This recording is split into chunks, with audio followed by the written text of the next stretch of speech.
Thank you for calling Death Before Desk Job. If you are this week's guest, please leave a message and Paul will call you back once he finishes the intro.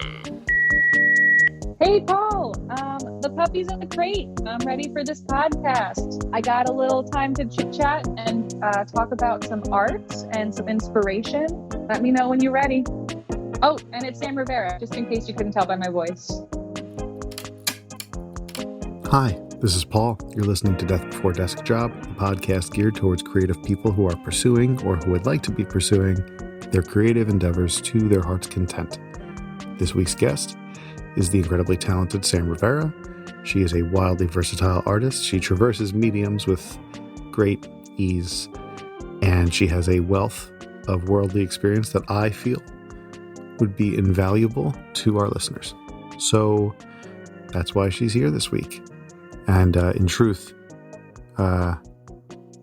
she was here, a couple of months ago, because this was recorded a little while ago.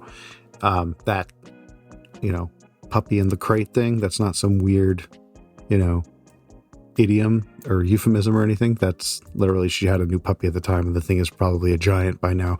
But I just want to say thanks to Sam for being patient with the release of this one. I feel so terrible about the fact that it didn't come out, but there is a reason, or rather a number of reasons why the podcast has not been released for the past few months. Long story short is I'm good. I'm heading in the right direction. So I'll give you a quick little recap for those of you who want to hear it, and maybe you can gain something from my experience. So episode 7 is released with Sean Ageman. Episode 8 with Sam Rivera is set to release the next week. And I'm planning to cut this thing up, and I experience a sudden pain and I can't move. So I let it go for like a day, and it just kind of, gets worse. So I call a doctor and they say, you need to go to an ER. And I'm terrified, of course, but I'm like, I'm going to get a second opinion. So I call another doctor and they say, you need to go to the ER. And I'm like, you know what? I guess I got to go, and I'm going to go to, so I just go to an urgent care instead, because it's COVID. I don't want to go to an ER. I don't want to go anywhere. So I go to this urgent care. I'm okay. Everything's fine. It's not nearly as severe as, they thought it was going to be. So that's good. I'm fine now, but it was really a rough few days for me there. I got better, and then I'm like, okay, I'm going to release the episode next week. And then the news of the George Floyd killing and the protests start. And in that moment, it's just clear to me that this is not the time for me to be talking about what I'm here to talk about, right? There's another conversation that's happening across the country, across the world right now. We need to have this conversation. So I put it down. And then the next week, I kind of felt the same way. I certainly was not about to get in the way of that conversation. So I put it down for a few weeks, and then things start de-escalating a little bit with the lockdown situation. And after being, in lockdown with my girlfriend, Brittany, for about 3 months, I decided it was like time to go home, and I moved back home, I go back to my apartment, and I'm going to start getting situated there, but it's just like a little tricky, and I'm not in the right headspace. And I have this moment of like, what am I doing? Like, what is my goal? What is my objective? What is the point of any of this, right? A little bit of an existential crisis never hurt anybody. So I'm having this moment of like, well, what do I really want? Well, I want to, eventually have a place with her. I want to have an office to work at. I want to have, time to myself. I don't really want to be a workaholic anymore, or maybe I do, and that's something I got to wrestle, right? But what am I doing? What is the end goal? So I'm having all these thoughts. And then at that moment, it's like, you know what? I'm going to move out of my apartment, and I'm going to take an office. There's a goal, and there's an objective and a target, So it's not like I'm totally lost at sea. I'm trying to build a nest egg, right? So that way I have the ability to make the kind of choices that I want to make. So that was the plan. But that process actually spread out over 2 months because I found the office. The opportunity presented itself so quickly that I had to jump at it right away, which didn't even give me time to like properly set up to move out. So I took the office. I moved into the office. I had the office painted. I had whatever. I had everything brought in, and I was trying to do all of this stuff while trying to manage my workload for my clients. On the tail end of that, I had to move out of the apartment and find storage for everything while trying to manage my clients. So it was 2 months of that back to back. And then I had to sort of pay the piper and catch up on all the work that had slipped through the cracks, right? So it's been a high tension few months for me. It's just been a lot to evaluate and a lot of change happening all at once. However, I'm super happy to say is one, I'm healthy. I'm good. And I was worried there for a minute, but I'm good. Things are looking up. I have this cool new office that I'm really, really happy about. And it's a great place for me to I go here, I work, and then I go home. And that's the thing. That's the line that I want to establish. And it's not perfect yet, but it's getting there. Right. And, the things are going where they're supposed to be going. And I'm really, really happy. And I'm really proud. Things are tough sometimes, of course, but generally, I know I have my eyes on the prize.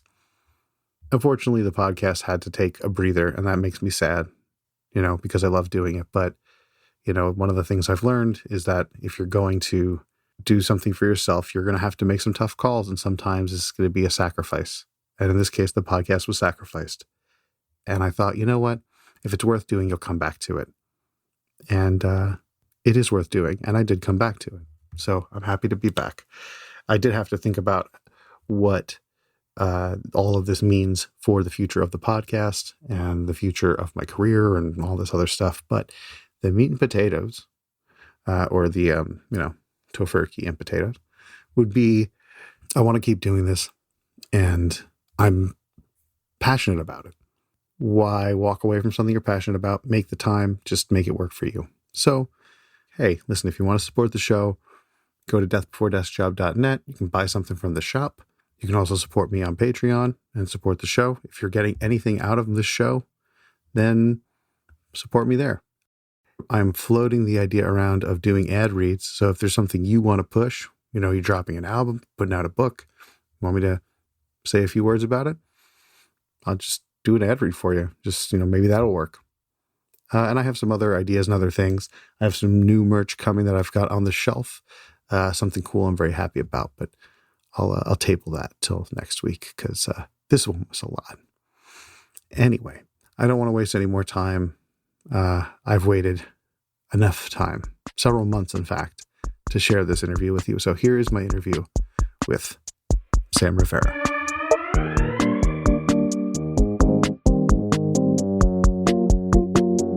Hey, Sam, how's it going? I'm doing good. How's it going, Paul? It's going all right. How's everything over by you?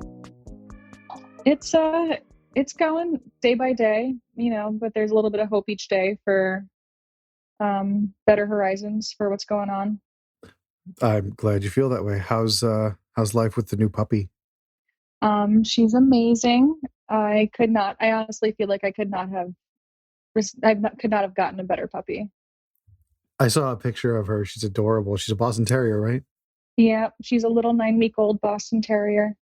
I'm very jealous that you have a puppy. You want a puppy. So that said, you're also teaching through the whole pandemic. So you teach art. How does that work in the online forum? I still have all the same classes Monday through Friday. We originally did them through Zoom, and instead of having 45-minute class periods, they're now 25 minutes. But I get to see all of my students throughout the day for those that log on and try to keep a sense of normalcy for the kids. And it's been going well so far. I'm happier to have these online classes with them than not have work at all with the students. Right. I can only imagine how important it is to just have some sort of regularity during this whole thing and how much breaking that up would impact the kids. Yeah. And also I miss them. Sure. Yeah. Did you want to go into teaching first, or was art your first love, or was this some sort of was it always a split? I was always drawn to creating and to making art, even from when I was really young. I used to make like the most bomb birthday cards, Christmas cards. I made a card for my dad when he went to the dentist. Like, I was always into drawing and creating cards for people. And I thought it was a really great way to create and also show my appreciation to someone. Mm-hmm. So I was really into that. And then when I was in high school, I decided I wanted to be an artist. I just loved art. I lived in the art room, was always drawn to it. I was a pretty like C average student in all my classes. And then every time I was in an art course, it was an A or an A plus. So I remember having this conversation with my mom of being like, I want to be an artist. And she was like, you want to be an art teacher? I was like, oh, okay. And she's like, it's more stable. You know, you can still, you always think of this idea of struggling artists. So when I was in 11th grade, I thought my art teacher had the coolest job. And I decided that when I grew up, I wanted to take her job. I think that's interesting because it seems almost as if in some cases it's a fight to get to that point. I feel like some people are like, no, I'm not going to pursue art. I'm just going to go teach. And then some people are just like, no, I'm just going to pursue my art and forget teaching. It seems like it was right up your alley from the get-go. Yeah, it was the goal for many, many years. Being an art teacher was my dream job. So I was ecstatic once I finally landed a job, and then also teaching and traveling. So my first art teaching career started in Asia, in Vietnam. Tell me a little bit about that, because you've traveled all over to teach art to kids of all ages. Yeah, it was I graduated college from New Paltz in 2013, and right at the end of my last semester, I was obsessed with moving to Thailand. And my professor had told me about this website called Thai Online, and it's where international teachers and schools can kind of network to place jobs. And I went on this website, and I put my whole profile up, and then I got an email from a principal in Ho Chi Minh City, and he said, "I noticed you're from Long Island. I'm from Long Island too." Wow. Yeah, and so he kind of reached out to me, which was nice. And then a month after I graduated, I was on a plane to Vietnam. I took right off. Where else have you taught? Has it only been Vietnam? And before that, so the first time I ever left the country was when I was 21, and it was 2012, and I did a volunteer program where I was teaching art at in India. So I spent 5 weeks in India. I was teaching art at a special ed school with children, and English at a primary school, and every day after school we'd go to an orphanage and play with kids. That has to be so fulfilling. Yeah, it was amazing. Was that part of the plan? Was being a transcontinental art teacher originally part of the plan? Or this all came up when you kind of got into the prospect of visiting Thailand? I think teaching art and having art as a very important part of my life has always been a part of the plan, as well as traveling as far and as often as I possibly could has always been a dream of mine. So It was just the blend of the two. That's amazing that you were able to make that work for you. And I know that it's not always easy to get all of your dreams rolled up into such a nice little package like that. So I really admire that you were able to make that work. Yeah, definitely. So that said, what has been the motivating factor for you when it comes to getting up and pursuing the arts every day? For my personal art making, it's mostly, I think, just to express a feeling.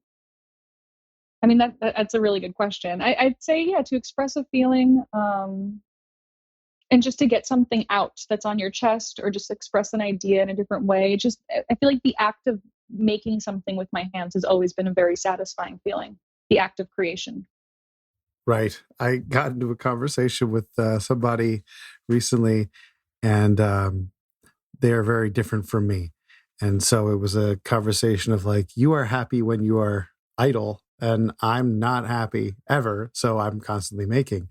Is it a need for, is that need to be making joy for you, or is it actually some sort of a challenge or a curse for you? I think it's a little bit of both. Definitely mostly a joy. I feel like if I've created something that day, then I feel like I've accomplished something. That I have an accomplishment to hold on to for that day. Yeah. I got you. So let's kind of get into your influences a little bit. Your style is so specific to me. Like when I see your work and I see a lot of your still lives that you do, it reads as Sam to me. I can't register it as anything else. Like I can't trace back like who you're pulling from. I feel like you have a very specific technique with your hand, and I don't know. It jumps off of my Instagram feed and I go, oh, that's Sam, and I don't even need to see the name. But I'm sure there are people that have influenced you stylistically, and maybe also in terms of just attitude and conviction. So who do you draw influence from? That's a good question. And I'm glad that you can also see my work and recognize it's from me, because I feel like I've always had this like idea that I don't have like a solid theme and it's always been all over the place, but I'm glad that you can kind of recognize that. I think that's universal because I think I'm as inconsistent as the wind too. So, but yes, I can totally spot your hand. Your technique is very specific. That's good. That's good. And yeah, that makes sense thinking about your work as well. That's weird. Yeah. Yeah. Also, when I had my art studio at Brooklyn College, it was you've been there. It's a pretty nice, large space. And when we had open studios, we'd have these strangers come in just to view the art and talk to the artists. And someone would walk in and go, "Oh, who's on that half of the studio?" And I'm like, "No, that's me." And they're like, "Well, who's on that half?" I'm like, "No, that's also my work." And they're like, "You did both of this?" And I'm like, "I just apparently have like some kind of split personality in terms of art making." Yeah, I relate to that.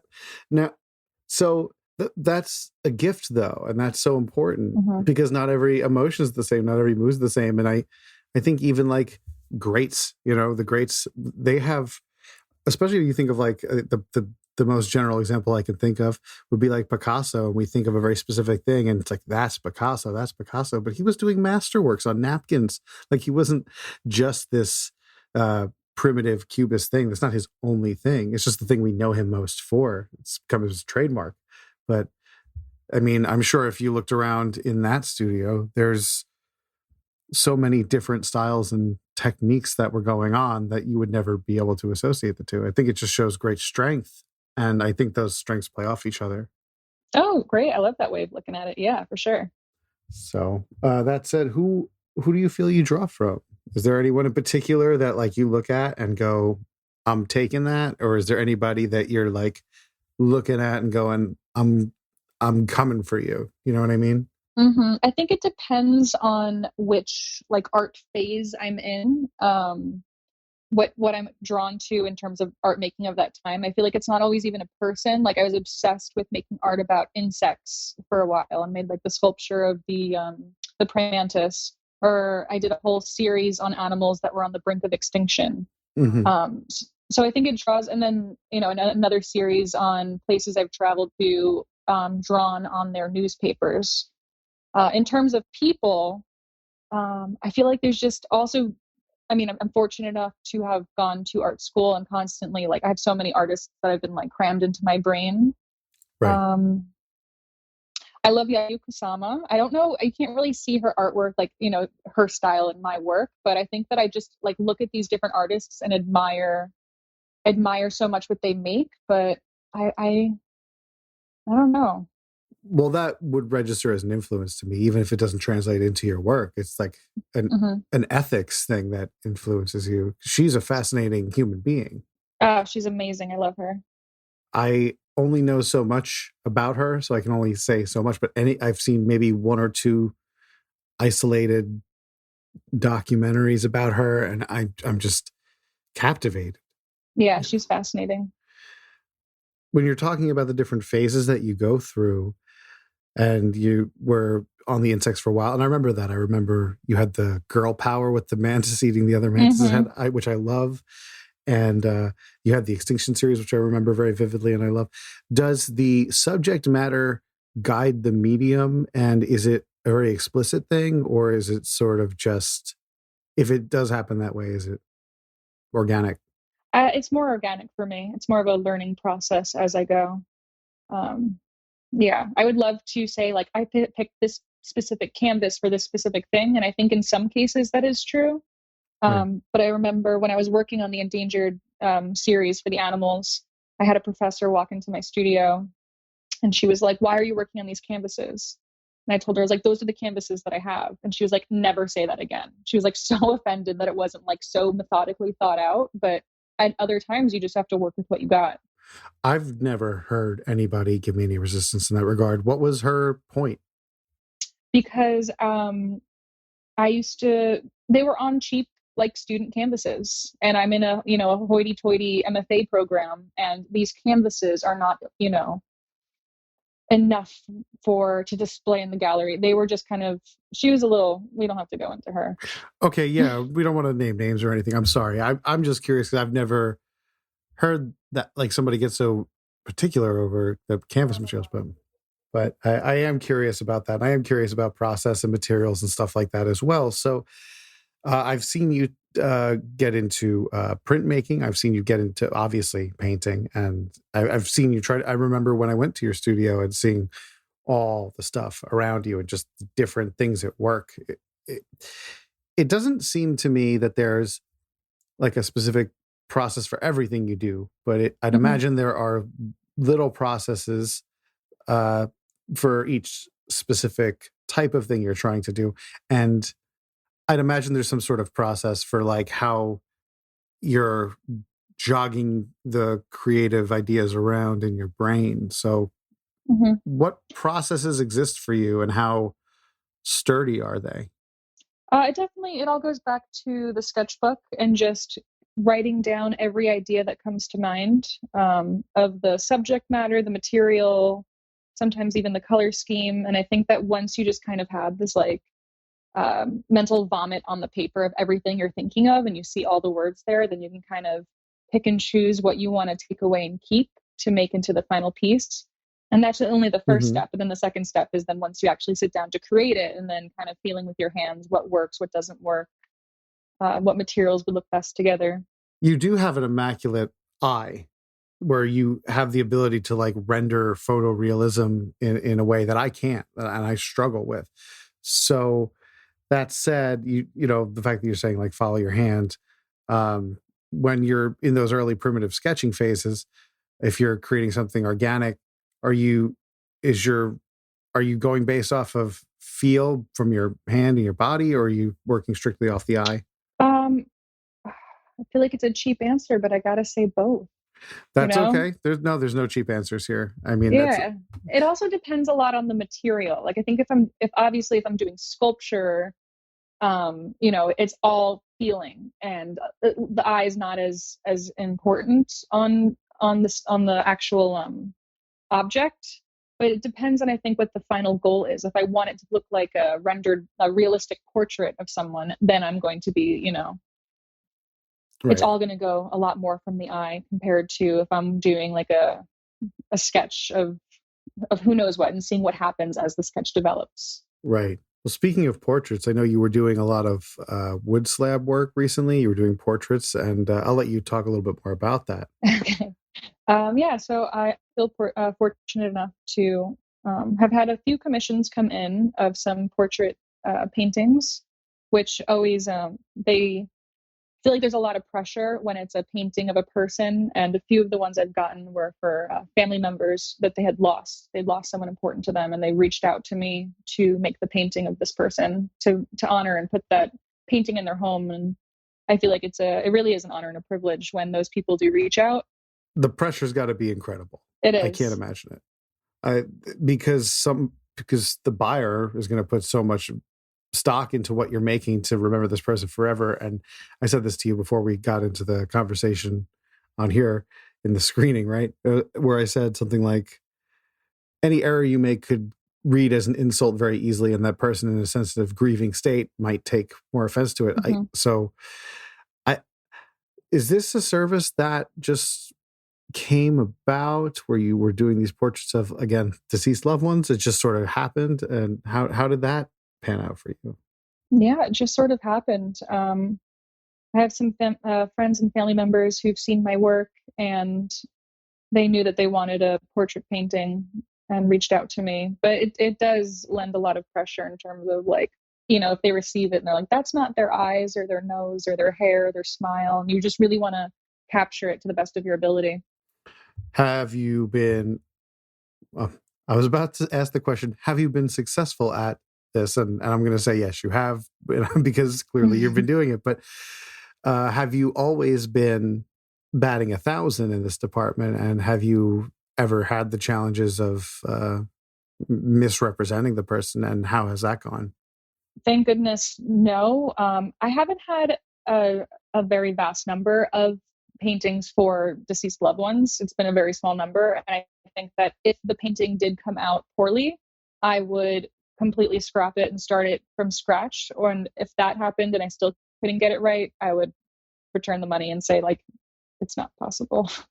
Like, I feel like it has to be done with the utmost like love and care, or else it's not going to fly. I think it translates in the work too. Mm-hmm. Is there anything that you have to do to put yourself in that position to be loving and receptive to this person who you may or may not know? I like to look at find as many pictures of the person.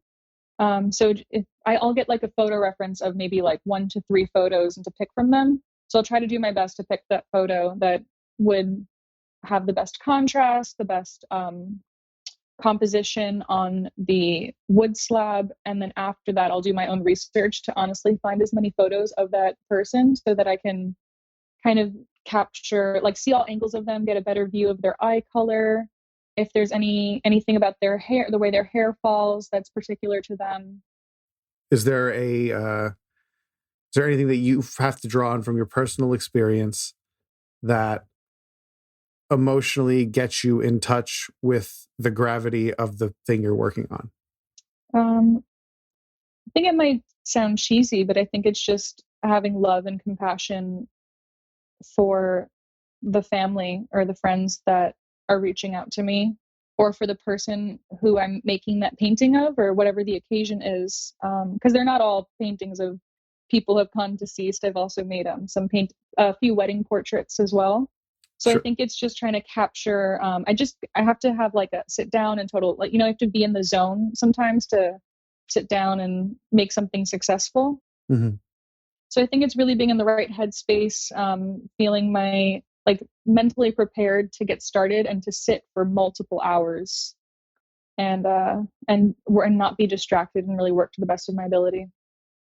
Do you have any sort of rituals that put you in that appropriate headspace? See, I say it's not distracted, but in all honesty, I have my studio now I have this like wheelie cart, which is great. I got off Amazon. It like has all of my art supplies completely organized, and I wheel that out into the living room. And then over the living room table, I just like kind of take over the whole living room space, and I put a Netflix show on in the background, but I don't pay attention, but it's just like that kind of like something happening in the background. Yeah. And it makes it a much more enjoyable experience. I do the same thing with television too. I always have to have something on, chatter of some kind, podcast, right? I guess being in this field, it can get a little lonely in the zone, and it's almost like you have friends that can be on when you need them and off when you don't, I suppose. It might be right. A bit of a grim way to put it. No, I like that. It's a good way to put it.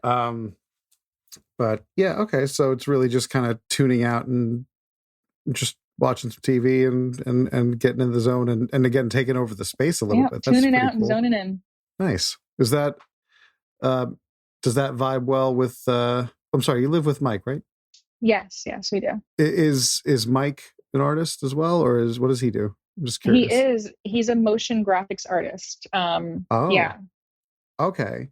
So he must surely understand that you need to consume space to work. And yeah, he gets it for sure. I got you, because some people don't have partners that can it's hard to cohabitate with people who are not like aware of that. Like, I need to spread it out and make a mess right now because I got to do this, and this is how I think efficiently. But I'll clean it up later. You know what I mean? Oh yeah, it always goes and say, oh, I'll bring it back in, I'll put it away, and he's like, it's fine, it's fine. And we're very, very fortunate. So we have an art studio in the house. We have a 2-bedroom. So one bedroom is our bedroom, and then the other bedroom is our art studio. Oh wow, okay. Yeah, so he's taken over that space. That's like his command central. He has like 3 screens on his computer, and then I've taken over the living room, and that's become my art sanctuary. I got you. Where does Olive sleep during all this? Where's the puppy? She's in the crate in the bedroom. I had to put her away for this because otherwise you'd be hearing me out. No biting every once in a while. Yeah, that's gonna take a while to break that habit. My folks just got a dog too, and she's gnawing on everything. Yeah, those little puppy teeth. Yeah, they're cute. They don't hurt. No. So you're taking full advantage of your space, and Mike is very empathetic to this, and you two both have common goals. Do you two ever collaborate together and work together on things, or do you just maintain separate projects? We've talked about it. Let's see, what collaboration work have we done? We oh my goodness, it's so cheesy. We made a cheese. So he's amazing at editing movies and creating movies. He does all of the digital art and like animation. He has a million side projects that he's constantly working on. Actually, he would be a really good person to interview for this too. I will definitely keep that in mind. Yeah, no, he'd be great. So we made a horror movie together about a pizza that killed us. Oh, nice. And, it's something. It really is something. Where is this? Can I get this online somewhere? Yeah, it's actually on Mikey's Instagram. He just posted it. We filmed it in October, and then we spent a while editing it. It's absolutely ridiculous. I'm gonna have to put that on the site and share it if that's cool, so that way people can see what we're talking about. Because I gotta see this. I'll leave a rating. Oh my god, it's so absurd. Absurd is good. I got no problem with absurd. Yeah. You think you two are going to be working together on some stuff? That sounds really cool. Yeah, I think in the future, he is. So I've been slowly getting into digital art and animation and hand-drawn animations in the past year. So he can teach me a lot because he's like a wizard at all these different programs. And granted, mine are the hand-drawn animations, and his are all different programs that he's able to like build these worlds in animation. So we can both, learn a lot from each other. I got you. That's very cool. I'm glad that you two can feed off each other that way. What kind of hand-drawn animation stuff? You're talking like GIFs and things like that? Yeah, GIFs. I have a project coming up that I'm excited to announce when the time is right, but I'm working on some hand-drawn animated music videos for a good friend. So I'm excited for that to happen. I'm very excited to have that happen too. I'm looking forward to it. That sounds cool. Yeah. So with that said, you've got your personal projects, and we talked earlier about your teaching, and it seems that the teaching was sort of a perfect fit for you. Is the ratio that you have going on right now with that, is that the correct ratio for you? Are you hoping that there is more personal work and less teaching? Are you hoping to only do teaching one day, or is it just the kind of thing that's flexible, negotiable? It's definitely negotiable. However, I feel like the dream has always been, one of my dreams has always been to eventually be able to sustain my lifestyle purely by making art and selling art. Meaning your independent art, not the art you make with students. Yeah, independent art, but at the same time, I feel like I've always want to have that aspect of teaching. So even if it's like making most of my income from being a commissioned artist, and then also having some, maybe private lessons or even volunteering. Oh, if I could just like continue doing different volunteer programs, something like that, that would be incredible as well. That sounds incredible. I hope you get to do that. When we're talking about your personal commissioned art, how does that look? I'm not going to call it a funnel because it's a little salesy, but like, is there a place where you go out and solicit your work? Is this purely word of mouth? Like, what avenues do you have available where you can, get a commission in and turn it around and sell it? And like, what does that process generally look like? So far, it's been almost entirely word of mouth. And just on New Year's Day is when I made my art Instagram account. And I've gotten a few messages through that as well. But it really has been just like having my entire life just always being obsessed with art. And I think people know that about me. And then occasionally seeing the work and then reaching out when they want to get something made. I've been wanting to set up an Etsy for years. I've started it. I don't know what my mental block is. That's going to be, I need to get that done. I'm going to write that really big on the wall. So I have to stare at it every day. Because also, I think even with having friends and family and even acquaintances reach out to make art, and then whenever it comes to talking about price, it's always this like extremely difficult and like uncomfortable road to manage of picking the price and what they can afford, and then also the whole like idea of like, well, I enjoy making art, so you know what I mean, like I've always Yes. struggled with that. So I think that if I had an Etsy account, I'd be like, great, here's the link, and then you can see all the prices, it's all listed. It doesn't have to be this like, back and forth. Sure. Establishing the pricing is one of the hardest parts. I don't know why. Mm-hmm. I don't know why it's so hard. We do it all the time. But like when anybody says, what do you charge? Suddenly we just like, we go deer in headlights style. I mean, I don't know. Do you experience that? Yeah, for sure. Well, recently I've gotten better at that, and I'll just like pick a price. So I've gotten better at that recently. But originally, years ago, when I'd make art, people would ask me like, "Oh, I want to buy that," and I would just give it to them, and I'm like, "Take it. If you appreciate this, I want you to have it." And then other times I'd make art, and then just like, even if I made like a really nice painting, I would just give it to a friend and be like, "Here, I think that you should have this," And I always have this issue with pricing, but I think I'm getting better at it. What, if anything, What changed changed that that? for you? Like, was there a critical moment for you? Yeah, definitely. Well, so it's also the same, goes back to the question of, that balance between teaching and art making commission. And is there one that I want to do more or less, or am I comfortable with that balance? I had said that I want, like, one of my dreams is to be like sustainable by selling my art. And that's not going to happen unless I actually, just stick to my guns and start doing it. You're absolutely right. It's so hard to get there sometimes. I still run into that problem. And I mean, yeah, we've been doing this a long time, like you and I both. So it's like, Mm-hmm. why do we hit the wall? And I still don't know. But I guess if you're just telling yourself like, listen, this is exactly what I want to be doing, it suddenly becomes that much easier. And even if it doesn't necessarily feel that way. Mm-hmm. Do you have any sort of war stories in the getting paid to do your art department? Oh, it's not that bad. It was a big learning process for myself. I had a friend slash acquaintance reach out about having a painting made, like a very large painting made to go into their living room. They wanted the painting done by Thanksgiving because they're having the whole family over for Thanksgiving and wanted to show it off When was this? this past Thanksgiving. Oh, I meant, when did they ask you? Oh, they gave me, I think, probably like a month and a half. Oh, okay. Yeah, they gave me ample time. Yeah. So that was good. And it was one of those things where I got a little bit awkward about the pricing. I definitely lowballed myself, but when I had tried to express like, oh, this is the price for the labor and then plus materials. So you can pay the extra materials. I'll go to the art supply store, grab the canvas, grab everything. I remember when I was at the art supply store, I was texting them being like, okay, this is the price of the canvas. I got it on sale. It's like 50% off. It's a great deal. And like, I'm really like doing my best to make sure the price is low. Mm-hmm. And then when all was said and done, I brought it to them and they absolutely loved it. And when they paid me, I went back into my apartment and opened it. And it was still just the money just for the labor. Oh. But it was a miscommunication. And I thoroughly believe it was a miscommunication. But I was like, oh, well, they're already gone. And okay, I need to be more clear in the future. It wasn't their fault. It was like how I was kind of dancing around being so awkward about my pricing. But now I feel like I have to just have a firm foot and say, this is the price. That's fair. Yeah.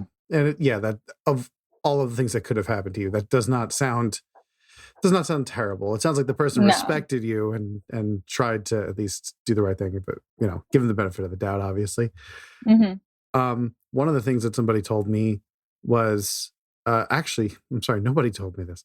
One of the things I had seen, I'm going to say it's one of those choosing beggar type of threads that you'll see online where it's like somebody shares a chat exchange and it's like them trying to lowball the person for a price. You know what I'm talking about?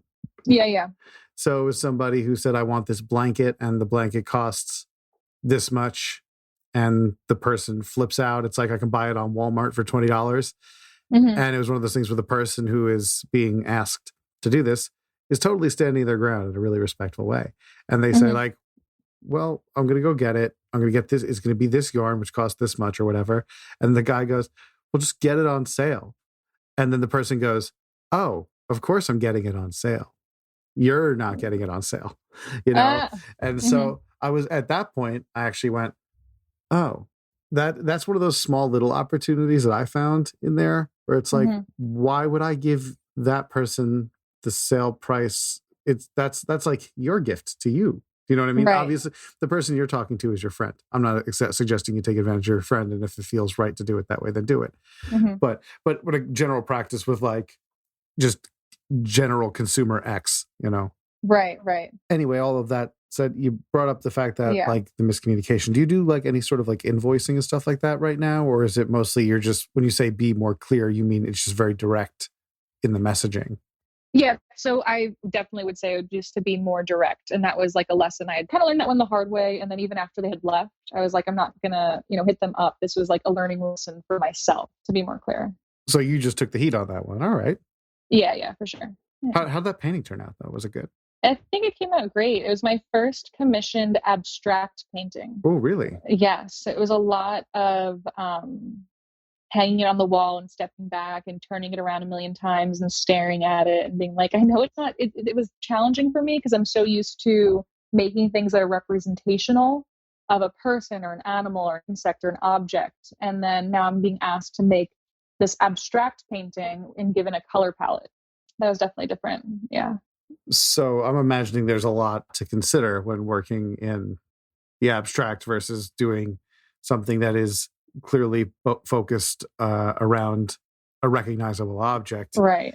Is there any major comparison or contrast that you can sort of talk about in that regard? I think for that case, it's so much more up to the person's eye when you're going with more abstract, and it heavily relies on the composition of the piece, just making sure it like aesthetically is appealing, your eyes moving around the painting. So as long as I feel like, it really is up to the viewer, I feel like, for abstract work, what they're drawn to. And then when you're making something and being like, I hope this person likes this abstract painting, Yeah. So it definitely comes with a different set of challenges that kind of forced me to think differently compared to like, oh, well, this doesn't look exactly like that bird. I can make it look exactly like this bird with the photo reference I'm working from, Yeah. So with all of this in mind, you are fully entrenched and have been for some time in art. You've been indoctrinated at college. You went to two different colleges. You had the New Paltz experience and Brooklyn College, right? And so you've been at this for a long time. And I'm sure you've met a lot of other artists. Just being in the trenches as long as you have, what takeaways maybe have you gotten that are just like general good life advice pieces? And maybe I can also ask, do you have any good stories that maybe you were a party to? Yeah, I definitely do. I think that, okay. So for the general advice from, throughout my education, taking tons of art classes and also feeling a lot of pressure.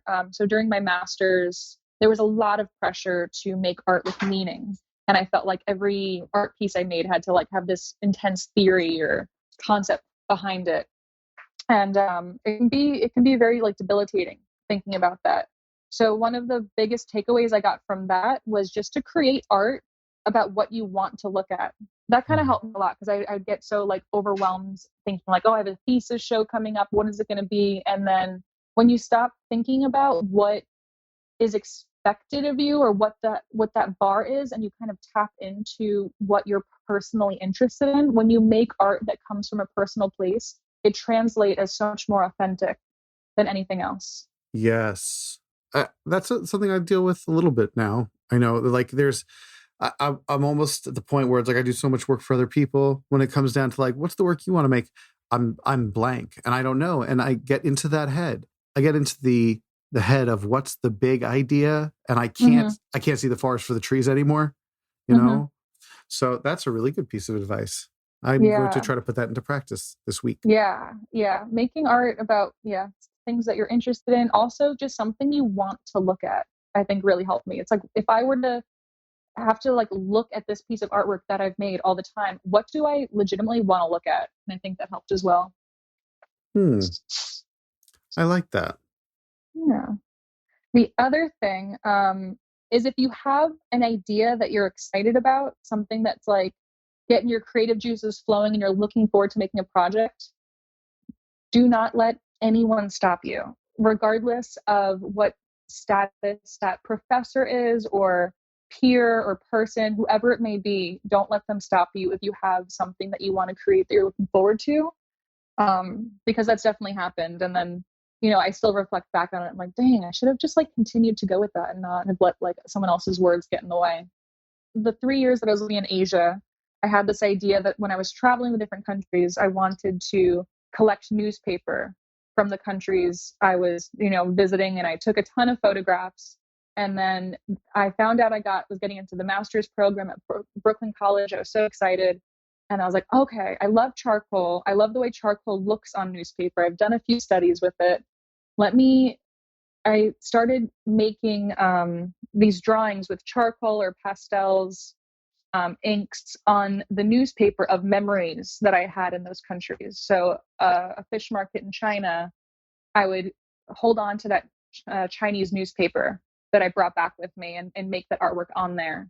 And then I had a professor, after showing them this idea and this concept, they had asked me, can you read what the newspaper says? And I said no. And they basically called the work invalid if I can't understand the foreign text on the paper. Really? Yes. Why? I don't know. The only counter argument that I could see to that, is that it says something truly horrific. And, even then, my argument would be, if your audience is people who also don't speak that language, how wrong can it go? Right. But to call it invalid, I mean, maybe it was, involuntarily offensive in the worst case scenario, but invalid is very harsh. Right. Yeah, no, I agree. And I kind of understand where they were coming from of, it could exactly what you said. There could be like a horrific story on it. And I'm like painting daisies and butterflies and you don't even realize that connects between the two. Yeah. So then I tried to tackle this challenge by taking the newspaper and then I shredded it up into a bunch of pieces, Mod Podged it on a canvas so you can't actually read the text, and then was making art on top of that. And apparently it still didn't fly. I was like, I was told, well, that's even more disrespectful to rip up their newspaper. I'm like, Wow. This is this plagued me. You can't please all the people all the time, right? Sometimes you get that one professor who's just really, that challenges you, but I guess you learn something from them, even if you just learn to honestly ignore them, and do what feels right to you. That's awesome. Yes. I mean, that's your tuition's money's worth right there. That's super important. That's super important. Wow. Okay. That kind of rocked my brain a little bit. Very nice. Or at least, gather all of the information and pick and choose what you want to take away from that. Yeah. No, I got you. That's awesome. The last thing I want to ask you has to do with work-life balance. And I do want to touch on that a little bit because that's a super important thing. And right now you were definitely focusing on the new puppy at home, and you have this sweet home life, it seems like. And, you managed to keep your work intertwined with your home life but how is that balance going? Is it where you want it to be? And is there any way you'd like it to be different? And in what ways is it working for you? I think as of this past weekend now with the puppy, I've learned immediately that I need to carve out time and make sure I create time to make art. I have a student who messaged me. She's graduating high school right now, and she wants to start her own beauty business. And she asked me if there were any websites that could help her make her logo, because every price quote she's getting is $100. And I was like, send me the images. I'm happy to help you. Like, I can work this out on Procreate with you and just send it back as soon as I can. Like, you don't need to, it's like it's a senior. It's like a kid. Yeah.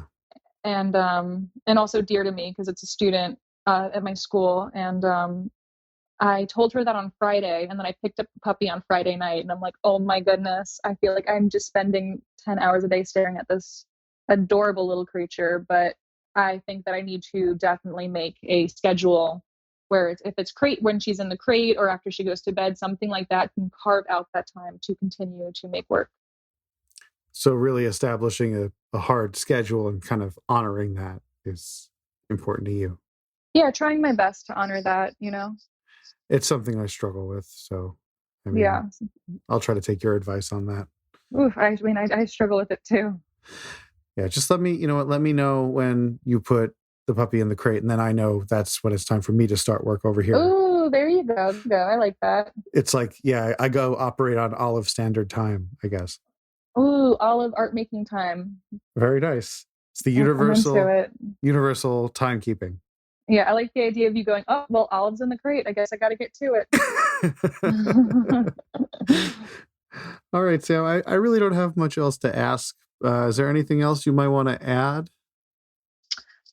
One thing that I did remember after the question was asked was when you had asked different influences stylistically or in terms of art and attitude. Oh, okay, awesome. Just to go back to that one really quick. So since I started doing the digital art, working with Procreate on my iPad, Robin Eisenberg, I feel like, is just my digital art god. I love her style. I love her subject matter content. So that's a shout out to Robin Eisenberg. Shout out to Robin Eisenberg. I will put a link to that in the description for this episode. Actually, real quick, this prompts a question. Man, this is cool. We're about to end, and just other questions start going. One of the things I did want to ask you, this jogged my memory a bit, was so much of your work is, it's paint, it's charcoal, it's pencil, it's ink, it's a physical thing. And then I did see you make the jump to digital. And was there resistance in that, or was there an embrace there? How did that go? What was that experience like for you? Oh, I feel like it was total excitement. I bought an iPad off Craigslist, was super stoked about it because I was getting so inspired by all the digital artists that I was seeing on Instagram. Mm-hmm. And I just wanted to see what I could create with that medium. So you seemed it sounds like you were super stoked about just getting into a new medium. Yeah, I think every time I jump to different materials, I'll see something or get inspired by looking at a metal sculpture or whatever it is, and then get this urge to see oh, I want to try that. I want to put my hands on that. I want to see what I would make if that was in my hands. Awesome. Then I think I'll end on this question then. Is there a medium that you haven't touched that you would like to get to in the near future? Oh, absolutely. Glass blowing. Oh, that's a good one. I want to so badly. I've gone to workshops in Brooklyn. I'm drooling, looking at all the studio stuff. So that will be a future endeavor. It is very expensive. Yes. Very, very expensive. But that's definitely on my bucket list. I encourage you to do it. And if you find a workshop and you want to hang out, I'll come learn to blow glass too, and I'll throw money at that. But oh, awesome. Good. There's also a show on Netflix called Blown Away. Did you find it? Oh, yeah, I've seen it. It's great. It's really, really good. It's absolutely amazing. The only problem I have is that it's too short. I agree. I know. I'm waiting for season 2. The season was short. Every episode is so short, and it's if it's only 20 minutes, you can't have so much stuff in the beginning, stuff in the end. It's just I want to see more. I want to get in. I want to learn more during that. That's my only absolutely beef. Yeah. When you see what can be done with glass, it's pretty incredible. the one question that I had watching that show, Brittany and I are watching it, and I'm looking at it, and I'm just going, I looked at her, I'm like, who put this together? Like, who figured out that you could make glass? Like, I mean, somebody must have seen it occur naturally, right? So, right, yeah. So who saw it occur naturally, and who figured it out? Like, and then thought, oh, it's a good idea for me to like build an inferno so that I can make glass. Like, that's the one thing I got to do some research on that. You know what? That's a really good question. I'm sure we probably could very quickly find that one out. The first thing I think of is like the stained glass that you see in like cathedrals that have been around for hundreds of years. I wonder if, I'm sure it's, kind of evolved from there. Right. Yeah, I guess, but I'm going to sound like a dope. Did stained glass exist? It didn't just occur naturally. No, that's not a dopey question. It's like, well, where did the stained glass come from the cathedrals? Right. No, that's a really good question. Oh, yeah. Man, I'm going to, mind-blowing stuff. We've got a lot to figure out. I don't like when I have more questions at the end. That's like, we call it a cliffhanger, right? Yeah. Well, Sam, I'm super stoked that you took the time to talk with me today, and I can't wait to see what you get up to next. And I miss you. I haven't talked to you in so long.